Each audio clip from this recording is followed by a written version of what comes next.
Nama Raja Ampat pasti selalu ada di wishlist teratas para travelers. Ini benar-benar destinasi impian para petualang dunia.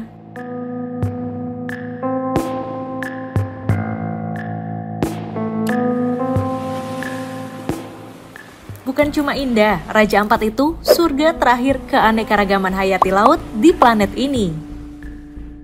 Gak cuma lautnya, daratannya juga tak kalah kaya. Raja Ampat itu tempat tinggal bagi fauna langka yang tak ditemukan di belahan dunia manapun. Bahkan, saking ikoniknya, UNESCO menetapkan Raja Ampat sebagai Global Geopark. Dunia aja tahu betapa berharganya tempat ini.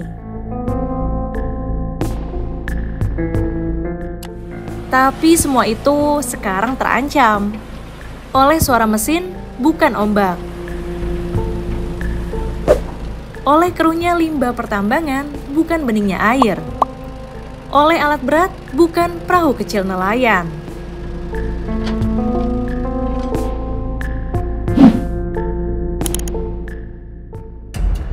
Beberapa waktu lalu ada potongan video viral. Our colleague from Greenpeace. Pemerintah Indonesia harus bertanggung jawab atas kerusakan lingkungan yang terjadi. Aktivis Greenpeace dan pemuda Papua masuk ruang konferensi, membentangkan banner menolak tambang nikel, langsung di depan Wakil Menteri Luar Negeri Arif Hafaz Ogroseno. Aksi berani tapi bukan tanpa alasan. Itu karena pulau-pulau kecil di Raja Ampat mulai ditandai titik-titik tambang.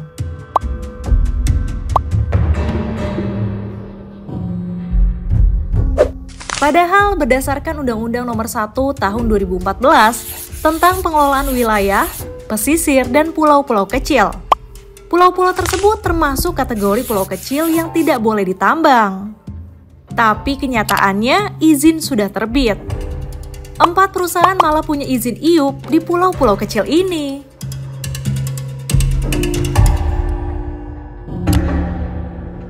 Apa risikonya? Bencana ekologis mengintai. Laut tertutup lumpur, terumbu karang terkubur limbah, biota laut Raja Ampat perlahan hilang. Tak cuma ekologi, tambang nikel juga memicu konflik sosial di tingkat akar rumput. Warga adat menolak, tapi suara mereka belum tentu terdengar.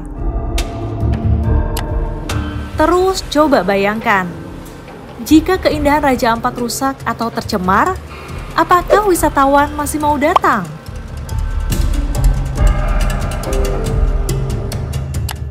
Tambang yang katanya untuk kesejahteraan masyarakat justru bisa mematikan usaha atau perekonomian warga lokal. Gitu. Jadi ini kalau alamnya sudah rusak gitu ya, sudah terganggu gitu, tentu ini semua akan hancur gitu. Jadi yang disebut sebagai kerusakan lingkungan hidup itu gitu ya, itu mencakup keseluruhan itu dan termasuk ruang hidup dari masyarakat adat yang tinggal di sana. Makanya kata Greenpeace, komunitas lokal memilih bersuara, menolak aktivitas tambang dan menolak kehilangan mata pencaharian mereka. Tapi sayangnya, pemerintah daerah nggak bisa berbuat banyak karena izin yang diterbitkan berasal dari kementerian.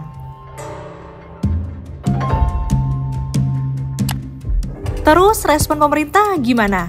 Nggak diem aja dong. Nggak diem sih, karena ini sudah ramai di publik. Presiden Prabowo sampai menurunkan 3 menteri, Menteri SDM, Menteri KLH, dan Menteri KKP.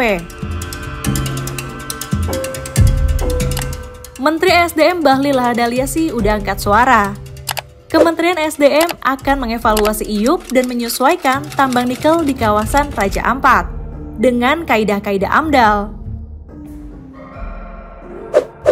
Kementerian SDM menilai operasional tambang nikel di Raja Ampat, khususnya PT GAC Nikel, berjalan sesuai prinsip keberlanjutan dan tata ruang daerah.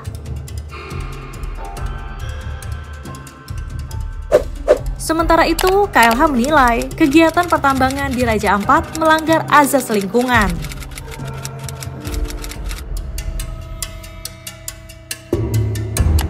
Terbaru setelah melihat kuatnya desakan publik dan juga evaluasi dari KLH, Kementerian SDM memutuskan untuk mencabut IUP 4 perusahaan tambang di Raja Ampat.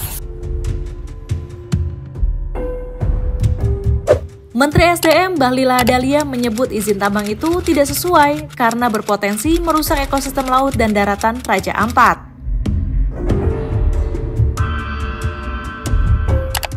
Berbeda dengan 4 perusahaan lainnya, PT Gag Nikel milik Antam tidak dicabut izinnya karena disebut berada di luar kawasan Geopark Raja Ampat dan berstatus kontrakarya.